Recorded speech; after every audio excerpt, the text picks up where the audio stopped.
Bismillahirrahmanirrahim. Assalamualaikum warahmatullahi wabarakatuh.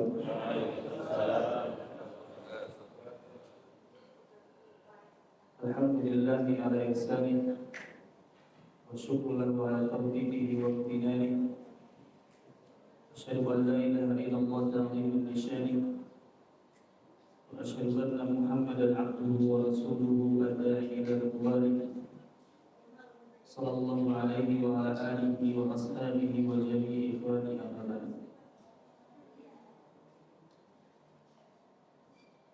Dimasuki oleh Allah Subhanahu wa taala. Mari kita mengawali pagi ini dengan membaca Allahumma inna nas'aluka ilman nafi'an wa rizqan thayyiban wa 'amalan mutaqabbalan. Dalam doa ini kita meminta kepada Allah Subhanahu wa taala ilmu yang bermanfaat, rezeki yang halal, dan amal yang diterima. Keterkaitan antara ketiganya adalah ketika kita mengkonsumsi rezeki yang halal, maka kita akan diberi ilmu yang bermanfaat dan amal yang diterima. Maka penting bagi kita untuk mengusahakan bagi diri kita dan keluarga kita yang rezeki yang halal. Dan kita memuji dan bersyukur kepada Allah Subhanahu wa taala yang telah memberikan kemampuan kepada kita untuk mengais rezeki yang halal. Yang mudah-mudahan dengan rezeki tersebut kita bisa meraih ilmu yang bermanfaat dan amal yang diterima. Salawat dan salam semoga senantiasa terlimpah curahkan kepada baginda Nabi Muhammad sallallahu alaihi wasallam, kepada keluarga, sahabat, dan umatnya hingga akhir zaman. Yang meneruskan pembahasan sebelumnya. Sebelumnya kita bahas apa, Pak?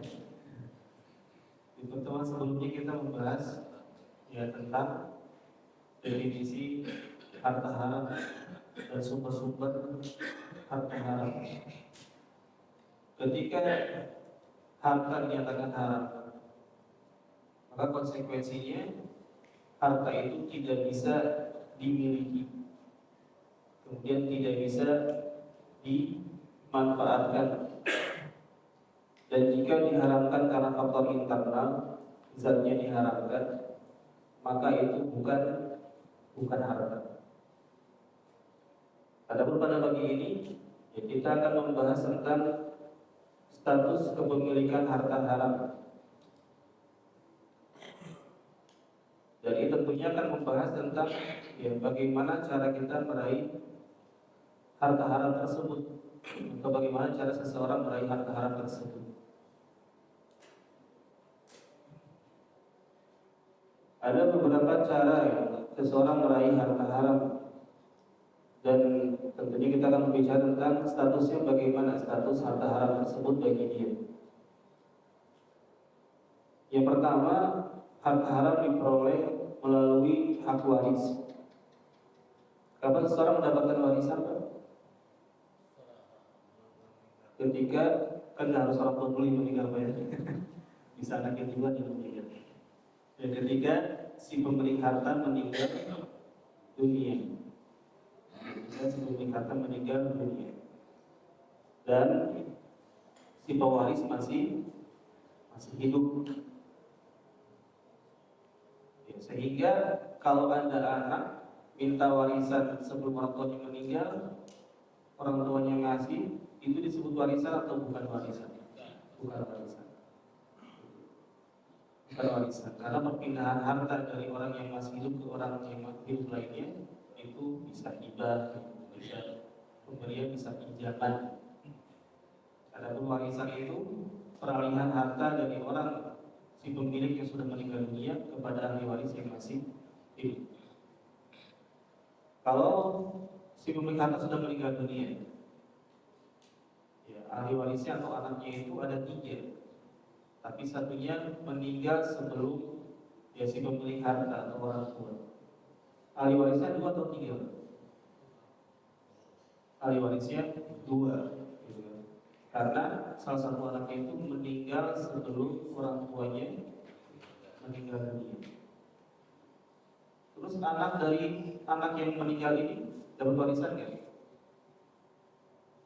Ya, misalkan ada 3 anak, ya, anak pertama meninggal dunia sebelum orang tuanya, dan anak pertama ini punya anak, gitu kan? Ketika si orang tua meninggal, ya, berarti yang tersisa itu ya 2 orang anak, 2 anak kedua dan anak ketiga, kemudian cucu dari anak pertama. Ya, cucu dari anak pertama ini dapat warisan atau tidak? Tidak, tidak, karena terhalang oleh ya 2 anak, ya 2 anak sebelumnya. Itu kalau anaknya laki. Tapi kalau anaknya perempuan, cucunya laki-laki, ya, cucu laki-laki dapat sisanya dari warisan yang diterima oleh 2 anak perempuan. Nah, ini selebihnya akan dibahas di pembahasan waris, dan waris ini bagian dari muamalah juga, gitu. Nah, tapi di sini kita akan fokus pada pembahasan ya, jika seseorang mewariskan harta haram kepada ahli warisnya. Ya, bagaimana status harta haram ini bagi ahli waris?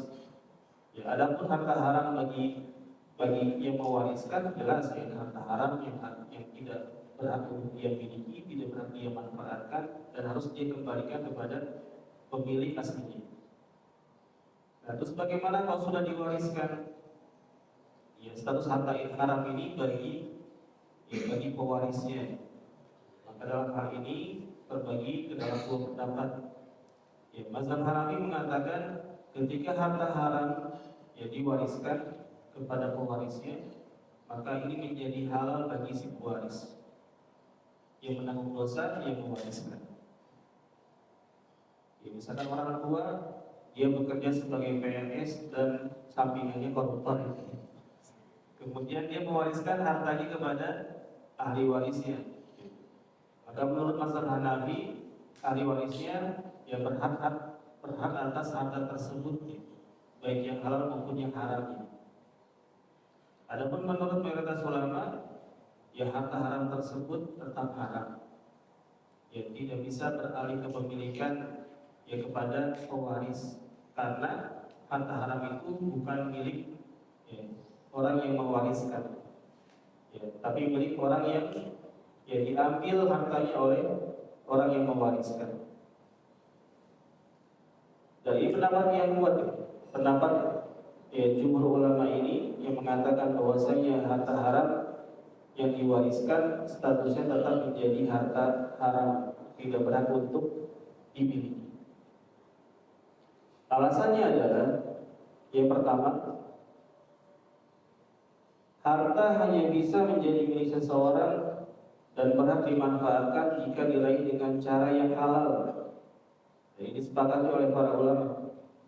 Dan kita jelaskan di pertemuan sebelumnya, yang ketika harta itu berstatus haram, maka tidak berhak untuk dimiliki dan tidak berhak untuk dimanfaatkan. Kemudian alasan yang kedua, kematian si pemilik harta haram tidak menjadikannya halal bagi ahli waris. Ya, bahkan ahli waris berkewajiban mengembalikannya ke pemilik sahnya. Jadi ketika si pemilik harta memiliki harta haram, maka tidak serta-merta ketika dia wariskan menjadi halal. Apa alasannya menjadi halal? Apakah diwariskan? Ya tidak. Ya, karena status kepemilikan dia sejak awal itu tidak sah. Ya, tidak sah. Sebagaimana ketika misalkan orang yang mewariskan itu dia menyimpan barang simpanan yang belum dia kembalikan ya, selama bertahun-tahun lamanya kepada pemiliknya yang sah. Misalkan si A yang meminjam kendaraan kepada si B, gitu kan, dan bertahun-tahun lamanya tidak dikembalikan. Kemudian dia meninggal, maka kendaraan ini tidak bisa diwariskan kepada anak, karena statusnya bukan harta miliknya. Ya, demikian pula dengan harta haram.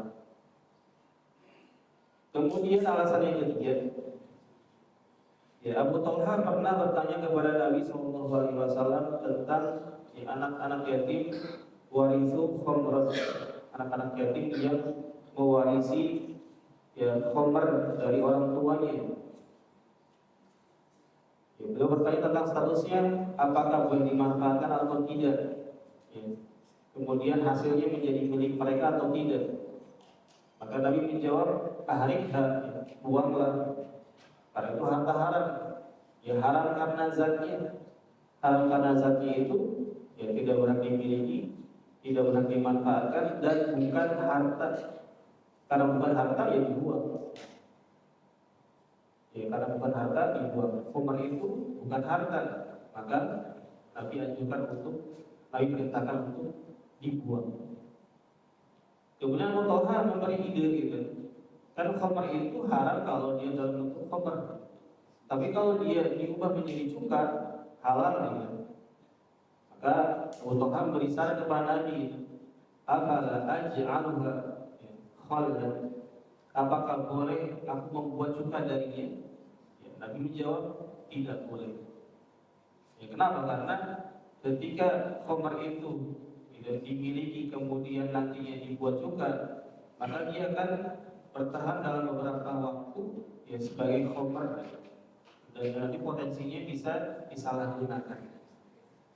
Beda halnya kalau ya cuka itu atau khamar itu mengalami perubahan menjadi cuka dengan sendirinya. Ya, karena cuaca, karena dipanaskan, misalnya, karena dijemput dalam di terik matahari, kemudian akhirnya berubah menjadi cuka, maka boleh dimanfaatkan. Adapun ketika khamar itu berubah menjadi cuka karena perlakuan manusia, gitu, maka menurut mayoritas ulama ini tidak diperbolehkan.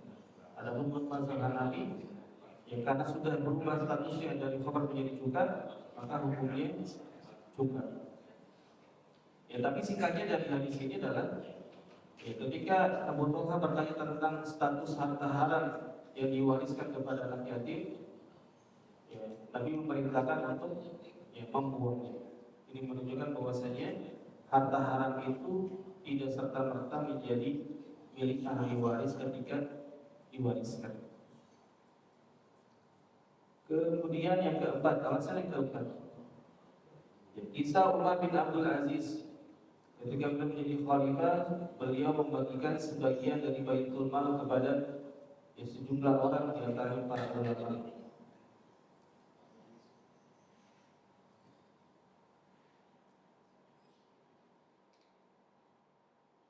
Ya, tujuannya apa? Tujuannya untuk mengembalikan harta tersebut kepada pemilik sahnya, ya, bukan untuk mewariskan harta haram ya, kepada rakyatnya. Terlebih itu bukan warisan, ya, karena itu pemberian dari negara kepada rakyat. Jadi singkatnya, harta haram yang diwariskan ya, tidak serta-merta menjadi halal bagi ahli waris, ya, tapi menjadi kewajiban bagi ahli waris untuk mengembalikan harta haram tersebut kepada pemilik sahnya. Nah, di sini berarti ada suatu pelajaran yang harus kita ambil adalah ya kita harus bisa mempertanggungjawabkan harta yang kita peroleh. Ya, sehingga ahli waris kita tidak kesulitan ketika ya harus menerima harta kita, ya. Apakah sebagai harta yang halal ataukah sebagai harta yang haram. Misalkan karena ya, di sebagian harta kita itu ya ada harta orang lain. Ya, misalkan seseorang meninggal dunia dan belum sempat menunaikan zakat malnya dan belum sempat mengembalikan ya utang kepada pemiliknya, maka ya, dari sebagian harta yang mereka warisi itu ya ada sebagian hak yang harus dikembalikan kepada pemilik sahnya. Ya harus ada uang yang dikeluarkan untuk zakat malnya, dan harus ada ya uang yang dikembalikan kepada ya pemilik sahnya. Ya sehingga yang tersisa itulah yang diwarisi oleh mereka. Kemudian yang kedua, melalui akad yang tidak sah. Ya akad itu, akad jual beli itu menjadi tidak sah ya, apabila yang diperjualbelikan ya produk yang haram, ya atau cara memperjualbelikannya tidak sah, ya atau ya, ketika melakukan transaksi Ya, transaksi itu berupa produk ribawi yang tidak boleh ada kelebihan takaran atau timbangan. Ya, di kondisi yang pertama, apabila akan jual beli yang dilakukan terhadap barang yang berstatus haram, maka harta yang diperoleh dari transaksi tersebut berstatus haram. Misalkan ya, si A menjual barang haram kepada si B. Misalkan di Solo gitu kan, ada penjual daging bakso. Ya, dia menjual daging bakso yang terbuat dari babi kepada pelanggannya bertahun-tahun lamanya. Maka harta haram yang diperoleh dari transaksi tersebut hukumnya haram. Pertanyaan sekarang, kalau dia menjual bakso daging babi kepada non muslim, kalau itu haram? Karena non muslim boleh makan daging babi. Haram atau halal? Penjualnya muslim. Haram. Alasannya? Zatnya haram. Terus? Karena zatnya haram? Hasilnya haram. Ya karena zatnya haram, dia bukan harta. Ya karena bukan harta, dia bukan objek yang boleh diperjualbelikan. Ya sehingga transaksi dari harta tersebut hukumnya haram.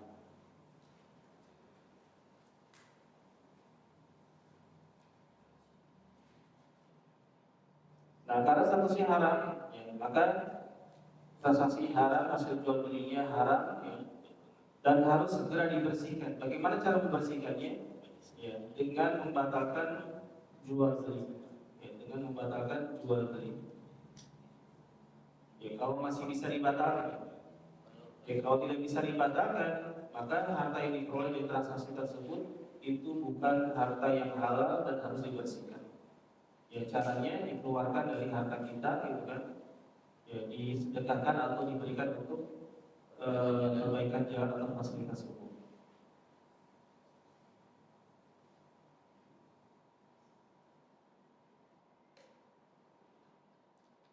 Kemudian akan yang kedua, ya produk yang ditransaksikan produk yang halal, tapi cara transaksinya itu tidak benar. Ya, misalnya apa?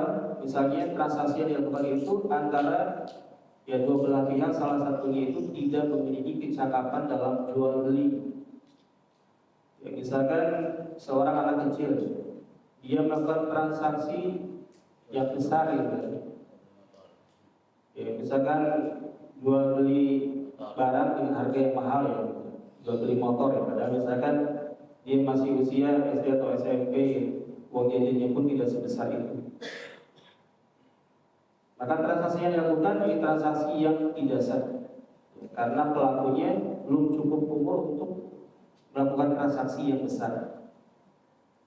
Maka ketika si penjual menerima uang dari anak kecil tersebut, statusnya tidak halal, karena hasil dari transaksi jual beli yang tidak sah. Tidak sahnya karena si pembeli tidak layak melakukan transaksi. Maka yang harus dilakukan apa?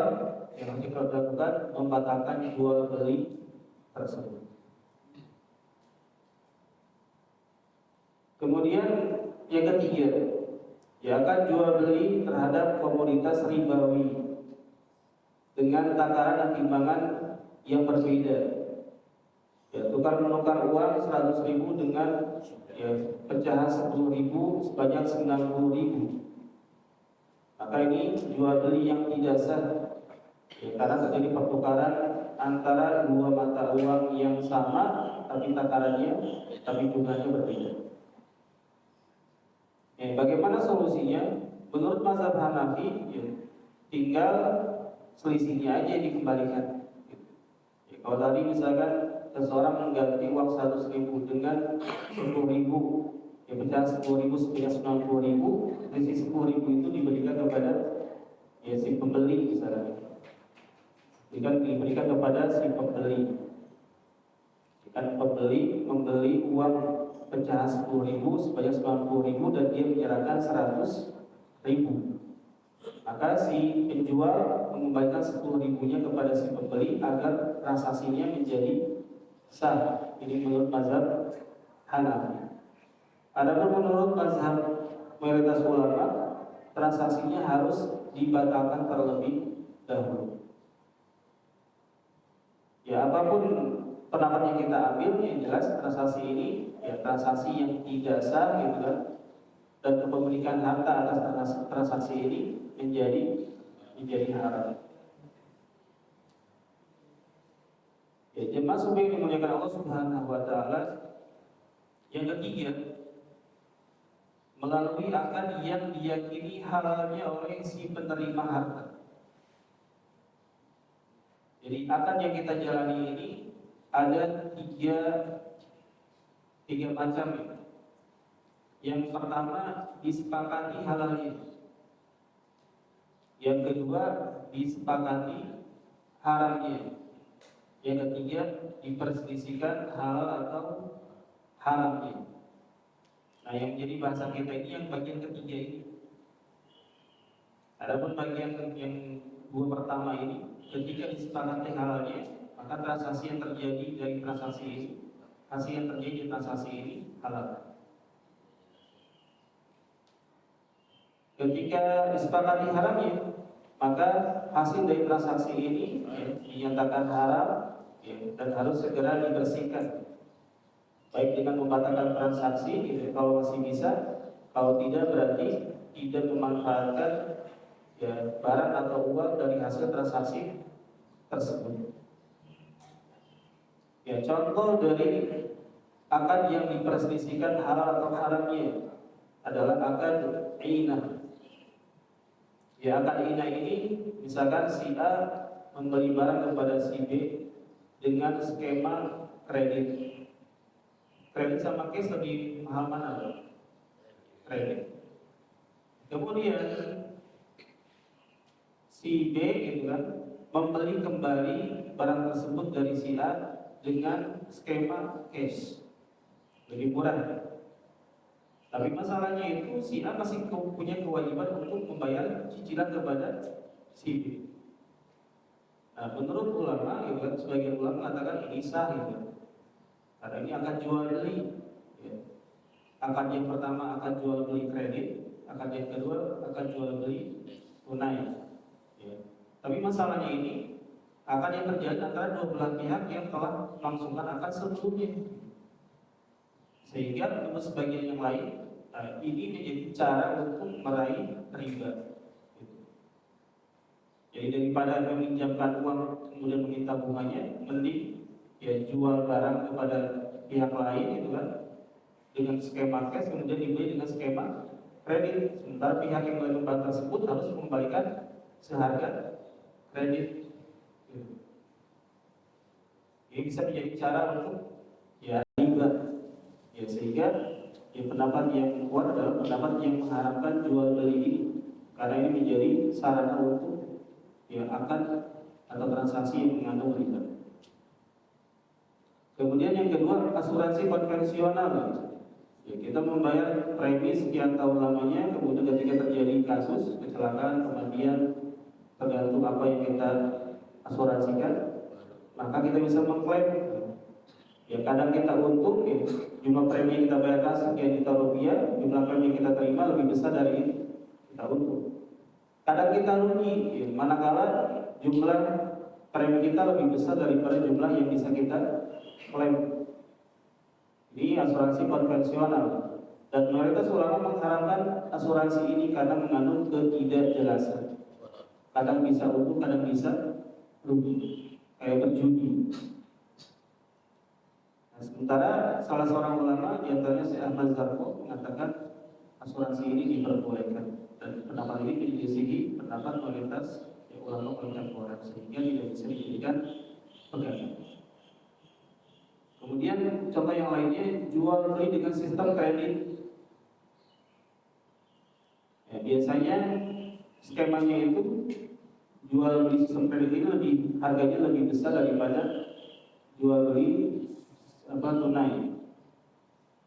Nah, menurut sebagian ulama, selisih antara harga tunai dengan harga kredit ini itu dihitung sebagai riba, gitu kan?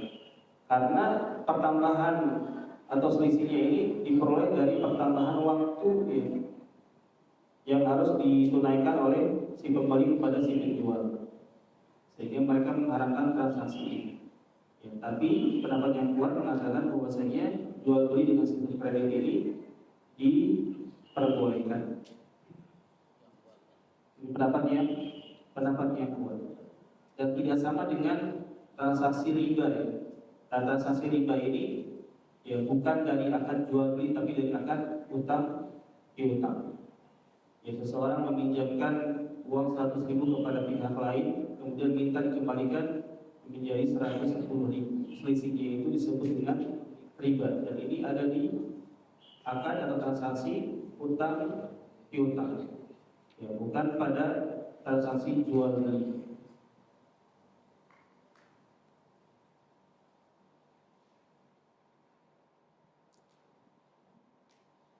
Ya, kesimpulannya, ketika seseorang memperoleh harta dari akad yang diperselisihkan status haram atau halalnya, maka ya, harta tersebut halal ketika dia meyakini transaksi itu halal, dan akad itu menjadi haram ketika dia meyakini harta itu haram. Ya, tapi keyakinan ini didasarkan pada ilmu, bukan semenang-menang ya, berdasarkan ya keinginan hawa nafsunya.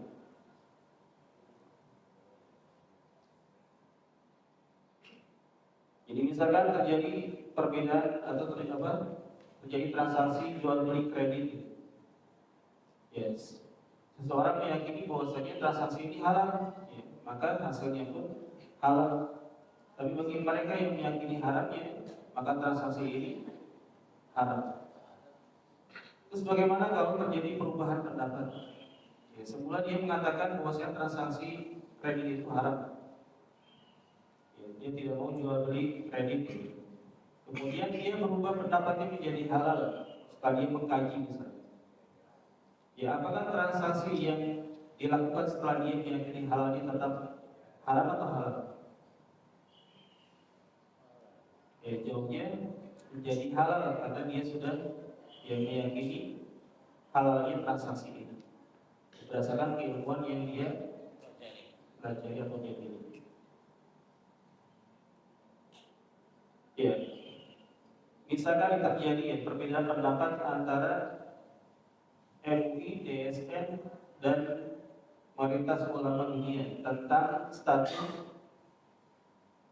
emas ya, LM, logam mulia. Ya, menurut Mayoritas Ulama Dunia, transaksi emas itu ya, atau emas itu termasuk barang produk ribawi. Ya, karena dia produk ribawi maka harus ditukar ya, atau ketika ditukar dengan emas itu takarannya harus sama dan harus tunai. Ketika ditukar dengan uang, ya, maka takarannya boleh beda, tapi harus tunai. Ya, misalkan seseorang mau menukar 1 gram emas, ya, 1 keping emas ya, dengan berat 1 gram dengan ya LM yang lain ya, dengan bobot misalkan 0,5 gram, maka boleh ditukar dengan ya 2 keping 0,5 gram. Ya, takarannya harus sama dan harus tunai. Ya, ketika dia mau menukar 1 gram emas ya, dengan uang ya hari ini sekitar berapa ya? 2,5 ya. Baiknya 2,5. Ya, ketika dia mau menukar 1 gram emas dengan uang 2,5 juta, ini beda nominalnya, ya, beda takarannya boleh, tapi harus tunai. Berarti kalau jual beli online, ya, menurut fatwa ulama dunia tidak diperbolehkan. Ya, kenapa? Karena ketika jual beli online berarti barang atau uang dikirim terlebih dahulu, kemudian barang dikirim kemudian.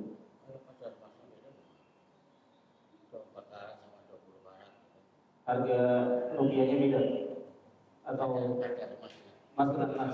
Emas dengan emas, tapi emas yang 24 karat dengan yang 24 karat. Iya, betul. Harus sama-sama Oh itu karat ya. Karat itu bukan takaran kan ya, kualitas ya. Ada ya. Iya. Ya emas dengan emas 24 karat mau ditukar dengan karat yang lebih rendah, yang diperhatikan hanya gramasinya. Jadi misalnya kita mau menukar 1 gram emas 24 karat gitu kan. Itu. Dia tidak termasuk transaksi ribawi, kita tukar dengan 1 gram yang lainnya dengan meskipun dengan ya karat yang lebih kecil. Ada kerugian. Iya, kualitas sudah diperhatikan. Di dalam dalam jual beli produk ribawi itu ya kita terhindar dari transaksi ribawi. Ya harus diperhatikan 2 hal yang harus diperhatikan. Yang pertama ya, takaran atau timbangannya. Yang kedua caranya harus tunai. Adapun kualitasnya diabaikan. Walaupun ada salah satu yang dilebihkan. Iya. Berbeda. Iya. Makanya di sini para ulama itu ketika mengatakan ya, ketika berbicara tentang hikmahnya apa sih ini? Jual beli produk ribawi ini diatur sedemikian rupa gitu kan, dan mengabaikan faktor kualitas. Mereka sempat kebingungan gitu kan, karena nggak masuk akal itu. Kita punya 1 gram emas 24 karat gitu kan, ditukar dengan 1 gram emas ya, 23 karat misalnya, tidak boleh dilebihkan. Padahal dari sisi nilai ya jelas 1 gram 24 karat lebih besar nilai daripada 1 gram 23 karat. Tapi harus seperti itu kalau mau ditukar ya. Tidak memperhatikan kualitas ini, perhatikan cuma gramasinya gitu kan, dan cara menunaikannya harus tunai. Nah, ini sempat membingungkan para ulama. Ya, sampai akhirnya Ibnu Qayyim mengatakan bahwasanya ya, hikmah dari transaksi ini, kenapa kita dilarang melakukan transaksi pada produk ribawi dengan ya, takaran yang berbeda gitu, dan harus juga dengan tunai mengabaikan kualitas barang ya, agar kita terlatih untuk menghindari riba yang paling besar, yaitu riba dalam utang piutang. Sekarang masuk akal nggak orang berhati-hati dalam transaksi jual beli barang ribawi, biar takarannya tetap sama, dia ditunaikan ya secara tunai, kemudian dia terjerumus pada ya kredit misalnya, nggak mungkin. Karena dia sangat berhati-hati dalam transaksi jual beli yang mengabaikan kualitas barang, hanya untuk memenuhi ya, takaran yang sama dan dibayar dengan tunai. Nah biasanya mereka yang terjerumus pada riba utang piutang atau kredit itu ya karena mereka terbiasa tidak memperhatikan transaksi dalam ya produk-produk ribawi ini.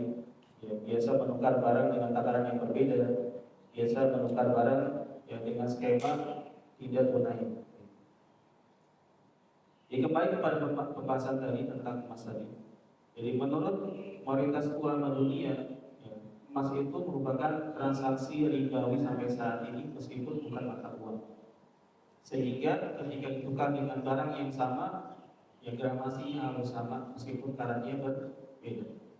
Dan harus ditunaikan ya, dan harus diserah terimakan secara tunai. Ya, kapan diselisihi maka statusnya menjadi haram, transaksi tersebut haram dan hasil dari transaksi tersebut juga haram. Ya, adapun menurut fatwa MUI dan DSN mereka mengatakan bahwasanya ya emas pada hari ini bukan alat tukar, ya tapi barang. Sehingga menjualnya ya, dengan barang yang sama takarannya berbeda atau menjualnya dengan skema tidak tunai diperbolehkan. Ini yang terjadi di BSI, yang ada cicilan emas, ya, ada tabung emas, ya. Itu kan tidak tunai. Ya, mereka mengambil fatwa dari MUI atau DSN. Alasannya apa? Alasannya itu karena emas pada hari ini bukan alat tukar. Nah, kalau saya pribadi, saya mengambil pendapat ya, mayoritas ulama dunia yang mengatakan sampai saat ini bahwasanya emas itu ya barang ribawi, meskipun bukan alat tukar. Nah, bagi mereka misalkan yang meyakini bahwasanya fatwa MUI atau DSN yang benar itu kan kemudian melakukan transaksi ini, ya, transaksi ini bagi mereka itu transaksi yang sah dan hasilnya halal. Itu kalau ya, Ya, dia mengkaji kemudian meyakini bahwasanya ya pendapat MUI atau DSI pendapat yang kuat. Kemudian yang keempat, ya sudah dimiliki sebelum masuk Islam. Non Muslim memiliki harta haram sebelum dia masuk Islam. Kayak Kohdenis ya. Kohdenis itu kan sebelum masuk Islam itu bandar judi dan kaya dari situ, miliaran uangnya. Kemudian masuk Islam. Bagaimana status harta yang dia miliki, harta haram yang dia miliki? Ya, menurut fikih sebenarnya itu halal. Jadi dia tidak harus membersihkan hartanya dari harta haram yang pernah dia miliki sebelum dia masuk Islam. Alasannya apa? Karena Nabi mengatakan al-Islam yajuzu makanan kubra. Ya, Islam itu menghapuskan dosa-dosa yang telah lalu. Termasuk harta haram yang dia peroleh sebelum masuk Islam, ya, itu menjadi halal bagi dia. Ya, kenapa?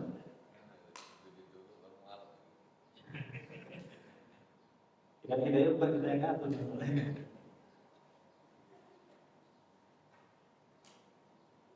Ya, tapi bagi mereka yang warok ya, yang lebih hati-hati bagi mereka ya, mereka membersihkan dirinya dari harta haram. Ya, seperti Kohdenis ya. Ya, miliaran harta yang dia peroleh dari judi online itu, kemudian dia masuk Islam. Ya, kemudian ya banyak musibah yang menimpa dia gitu, sampai dia jatuh miskin gitu. Dan dia bisa menerima itu dengan baik gitu, karena dia berkeyakinan bahwasanya harta yang dia miliki selama ini itu harta haram dan Allah tetap membersihkan dirinya dari harta haram. Ya, meskipun secara fikih ya, orang non Muslim yang memperoleh harta haram sebelum dia masuk Islam, kemudian dia masuk Islam, ya, harta tersebut halal bagi dia. Berdasarkan firman Allah Subhanahu wa taala,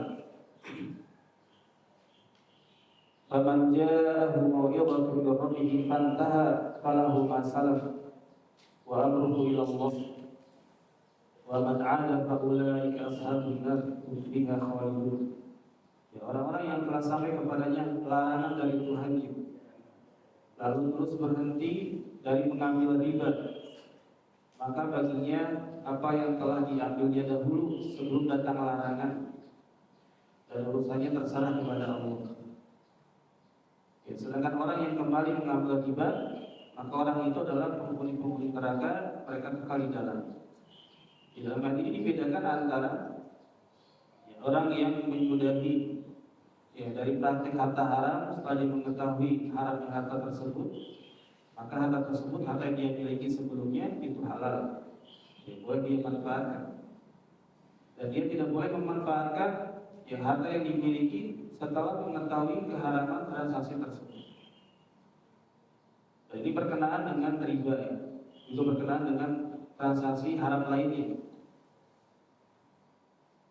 Di riba itu di zaman Nabi ya, tidak langsung diharamkan. Ya, diharamkan pada masa Fatu Mekah. Ya. Di Fatu Mekah itu tahun berapa? Tahun ke-9 Hijriah. Tapi dalam periode yang sangat lama itu kan syariat itu turun di masa Madinah gitu. Di tahun ke-1 sampai tahun ke-10 Hijriah. Dan tahun ke-9-nya itu diharamkannya riba.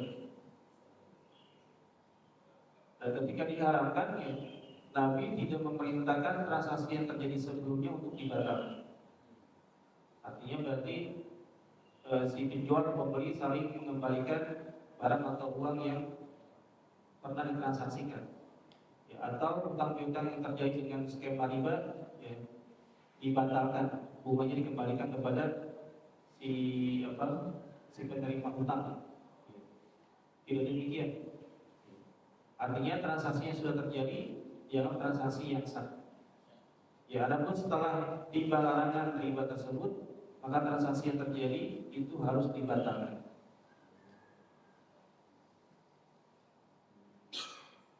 Kemudian hal lain yang menunjukkan bahwasanya transaksi yang terjadi sebelum seseorang masuk Islam atau sebelum seseorang mengetahui tentang haramnya sebuah transaksi dan statusnya itu menjadi halal bagi dia adalah kisah Nabi menerima ya pemberian dari Mufailik. Ya, Mufailik ini adalah seorang pembesar Yahudi yang kaya raya yang mengetahui kenabian, ciri-ciri kenabian Nabi Muhammad dan mengajak umat Yahudi untuk berada di barisan Nabi Muhammad di perang Khandaq atau Ahzab. Dan di perang itu dia meninggal dunia dan hartanya ya, diwarisi oleh Nabi. Karena sebelum meninggalnya dia berwasiat untuk menyerahkan hartanya ketika dia meninggal di perang tersebut. Dan harta itu harta yang Nabi nafkahkan kepada istri-istrinya yang bisa sekali dinafkahkan itu untuk kebutuhan 1 tahun atau 2 tahun. Ya, saking kayanya harta yang diwariskan oleh Mufailik.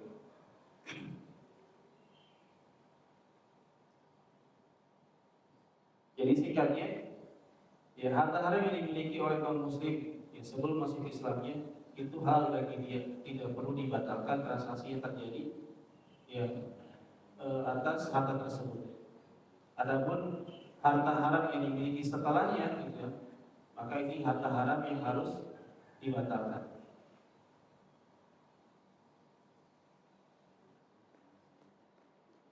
Kemudian yang kelima, ya melalui temuan, ya seseorang menemukan barang, gitu. Barang yang dia temukan itu milik dia atau milik orang yang kehilangan. Ya saya misalkan seseorang menemukan dompet di jalan, dompet itu ketika ditemukan milik dia atau milik orang yang kehilangan. Ya, milik orang yang kehilangan. Ketika seseorang mengambil dompet itu dengan niat untuk dimiliki, ya, hukumnya halal atau haram? Hukumnya haram. Tapi kalau niatnya untuk dikembalikan kepada pemiliknya, ya ini dianjurkan atau diperbolehkan.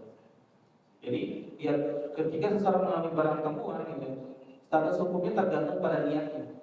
Kalau dia mengambilnya untuk dia miliki, itu haram, karena bukan milik dia, ya, milik orang yang kehilangan barang tersebut. Tapi ketika dia mengambilnya untuk dia informasikan, gitu, ya, untuk diberikan kepada pemilik saja, maka ini diperbolehkan atau dianjurkan. Ya, dikasih halal. Tapi kalau dia minta upah, dia nggak berhak. Kecuali upah untuk misalkan karena dia menjaga barang tersebut begitu kan, atau ada transportasi yang dia keluarkan untuk menyerahkan barang tersebut itu boleh.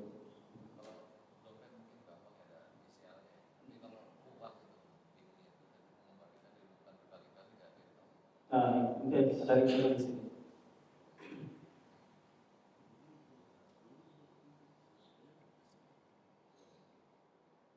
Jadi barang yang temukan itu ya ada 3 jenis. Yang pertama, barang yang tidak dikhawatirkan rusak atau raib. Ya, kalau kita biarkan dia tidak rusak ya, karena faktor cuaca.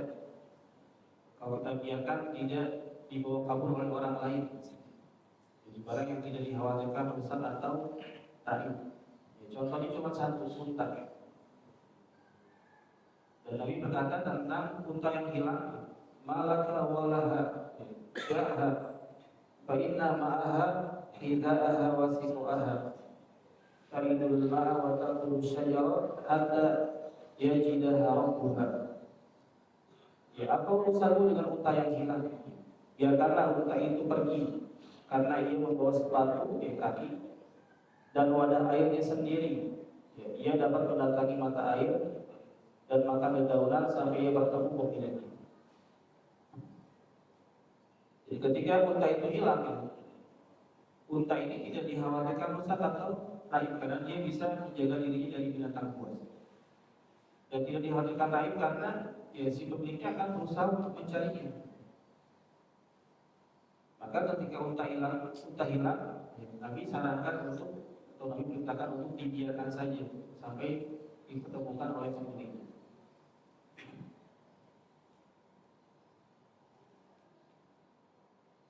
Kemudian jenis yang kedua, barang yang dikhawatirkan rusak ya, atau raib. Ya, contohnya domba atau makanan. Ya, untuk yang kedua ini, misalkan kita ambil contoh makanan. Jika makanan ini atau makanan ini sesuatu yang mudah rusak ya. Jika jumlahnya kecil gitu kan, maka bisa langsung dikonsumsi dengan niat ya kalau pemiliknya datang saya akan ganti dalam bentuk uang atau selain. Ya atau disedekahkan dengan niat yang sama ya. Kalau saya sedekahkan kemudian pemiliknya datang, saya akan ganti dengan uang kepada pemilik. Ya, kenapa harus ada niat seperti itu? Karena tadi status barang yang hilang itu bukan milik orang yang menemukannya, tapi statusnya milik orang yang kehilangan barang tersebut. Sehingga ketika dia mau memanfaatkannya, baik dalam bentuk sedekah ataupun dia mengkonsumsinya, maka harus diniatkan ya untuk mengganti kepada orang yang kehilangan barang tersebut.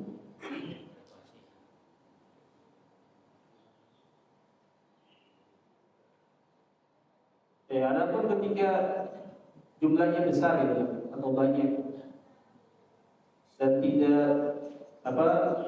dan tidak cepat rusak barang tersebut, perlu beberapa waktu untuk rusak. Misalkan makanan dalam kemasan dan diawetkan, ini cukup bertahan lama, maka tidak langsung dikonsumsi, tapi diinformasikan terlebih dahulu.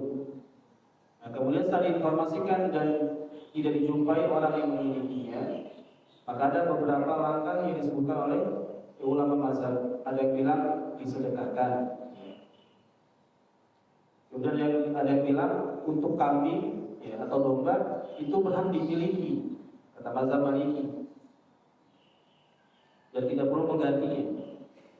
Kata mazhab Syafi'i, boleh dimanfaatkan dengan niat mengembalikan barang tersebut kepada pemiliknya ketika dia datang. Ada pun mazhab Hambali, maka bisa mengambil salah satu di antara dua opsi, memanfaatkannya atau menjualnya, dan hasil penjualannya itu disimpan untuk kemudian dikembalikan kepada pemiliknya ketika dia datang. Dan pendapat yang paling kuat dalam masalah ini pendapat mazhab Syafi'i, yaitu ketika sudah diinformasikan kemudian pemiliknya tidak datang, maka barang tersebut boleh dimanfaatkan dengan niat akan dikembalikan ketika pemiliknya datang, akan dikembalikan gantinya ketika pemiliknya datang. Ada jangka waktunya nggak? Jangka waktu informasinya itu 1 tahun menurut mayoritas ulama, dan menurut mazhab Hanafi tergantung barang yang ditemukan. Tergantung jenis barang yang ditemukan. Ada yang sampai 1 tahun, ada yang kurang dari itu. Tapi 1 tahun itu waktu yang paling maksimal. Jadi misalkan kita menemukan barang itu kan, yang bakal kadaluarsa 6 bulan misalnya, tidak perlu sampai 1 tahun. Kurang dari 6 bulan, bisa kita manfaatkan dengan niat kita akan berikan ganti kepada pemiliknya ketika dia datang untuk memintanya.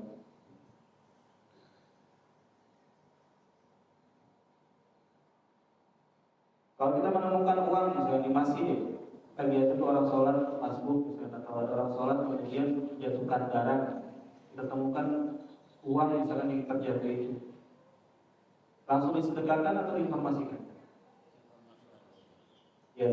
Ya dulu pertama, itu nominalnya. Kalau nominalnya kecil gitu kan, artinya kecil itu berarti orang yang kehilangan yang akan nyari-nyari, maka bisa disedekahkan atau dimanfaatkan langsung tidak perlu informasi. Tapi kalau nominalnya besar gitu kan, diinformasikan terlebih dahulu, berarti kan disimpan dalam pihak pasien sampai pemiliknya datang untuk mencarinya. Kemudian setelah 1 tahun bisa dimanfaatkan atau disedekahkan dengan niat dikembalikan kepada pemiliknya ketika dia datang.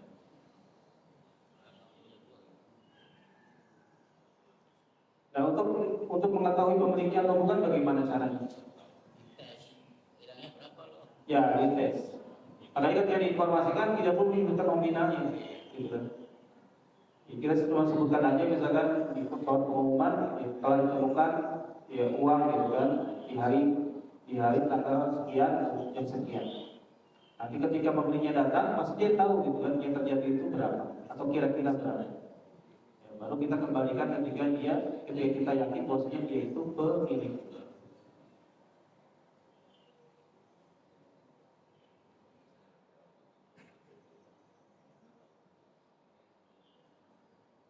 Kemudian yang ketiga, ya barang yang tidak dikhawatirkan rusak, tapi dikhawatirkan tadi, contohnya uang.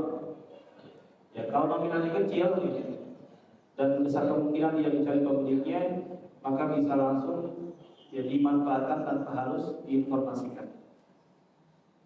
Jadi berdasarkan hadis Nabi, ya, ketika beliau ya, mendapati kurma terjatuh, dia mengatakan laula an takuna shadaqah la akatuha.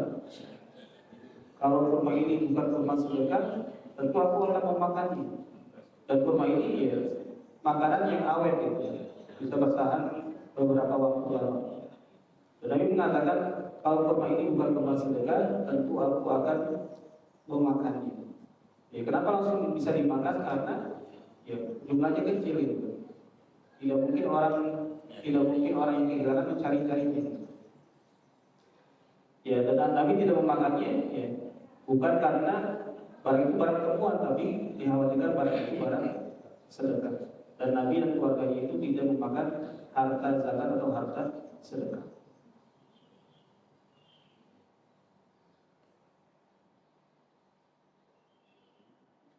Ya, adapun ketika nominalnya besar, ya, maka diinformasikan selama 1 tahun. Kemudian setelah itu, tahun Hijriah ya. Kemudian setelah itu dimanfaatkan atau disedekahkan dengan niatan untuk ya, mengembalikannya kepada si pemiliknya ketika dia datang. Ya, tentang periode menginformasikan barang temuan. Ya, mazhab Hanafi mengatakan bahwasanya periode untuk menginformasikan barang temuan ini berbeda-beda dan disesuaikan dengan nilai barang temuan. Dan periode 1 tahun itu ya ada periode maksimal. Jadi tidak semua barang ya, periode informasinya itu 1 tahun. Ini menurut mazhab Hanafi. Ya ada pun menurut mayoritas ulama ya semua barang itu kan termasuk nominalnya. Ya, periode menginformasikannya itu sama, yaitu 1 tahun. Tapi kita bisa melihat itu kan, ya barang tersebut apakah masih bisa dimanfaatkan ketika diinformasikan selama 1 tahun atau tidak. Kalau masih bisa dimanfaatkan, maka kita masih makan informasikan selama 1 tahun. Tapi kalau barang tersebut expired sebelum 1 tahun, maka kita informasikan kurang dari itu. Kemudian ketika pemiliknya tidak datang, maka kita manfaatkan atau kita sedekahkan dengan dia. Kita akan mengembalikan gantinya kepada pemiliknya ketika dia datang. Dan kemudian yang terakhir pembahasan tentang ya barang temuan yang ditemukan di daerah haram ya, di haram Nabawi atau haram Makki, di Mekah atau di Madinah. Dalam hal ini ada 2 pendapat di kalangan ulama, dan pendapat yang kita ambil adalah pendapat yang mengatakan bahwasanya ya barang temuan yang ditemukan di Madinah atau di Mekah itu tidak boleh dimanfaatkan. Berdasarkan keumuman hadis Nabi, wala tahillu saqiqatuha illa lil musyrikin, dan tidak halal barang temuan yang ditemukan dengan haram kecuali bagi orang yang hendak menginformasikannya.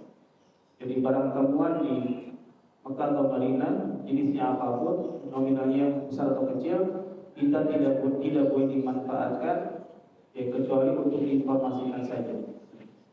Adapun bagi fakir miskin, ya boleh mengambilnya dan boleh memanfaatkannya atau